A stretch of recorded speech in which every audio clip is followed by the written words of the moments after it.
السلام علیکم عزتمن سلامونه می قبول کړئ د امریکې یوه پیغله د جنۍ چې یو پاکستانی خالق پسې راغلی وه واده کړی دی څنګه یې مینه پیدا شوله او څه وایي د دغه ښځې خبرې په ویډیو کې وګورئ ټوله کیسه باندې به پوه شئ حتما دغه شان ډېرې کیسې مو اورېدلې وي چې د یورپ ملک نه جنۍ راغلې ده او پاکستان ته او خلکانو سره یې واده کړی دی دغه شانته واقعه څه موده وړاندې شوې ده لاهور سیاکوټ اوسېدونکی خلک چې محسن نومې دی لس کلنه جنۍ ورپسې د امریکې نه پاکستان ته راغلې ده دوی ورسره کړی دی په پوټونو کې ویل شوي دي چې د دوی دواړو یارانه په فیسبوک باندې سازه شوې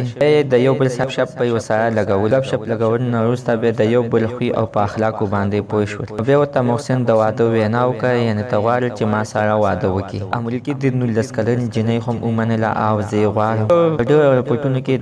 دا یاده شوې ده چې په فیسبوک باندې دواړو یارانه سازه کړې دوستانه د فیسبوک نه شروع شوې ده د محسن خلک کې عمر 30 کاله دی د ګپ شپ نه څه موده پس مې ورته ویلو چې ته زما ډېره زیاته خوښه یې واده د سره کول غواړم نه هم څه وخت ونه غوښتلو او ورته یې ویلې صحیح ده زما منظور ده زه غواړم چې تا سره واده وکړو جنۍ واضحه کړه چې د فیسبوک نه علاوه موږ به په ټلیفون باندې یو بل سره خبرې کولې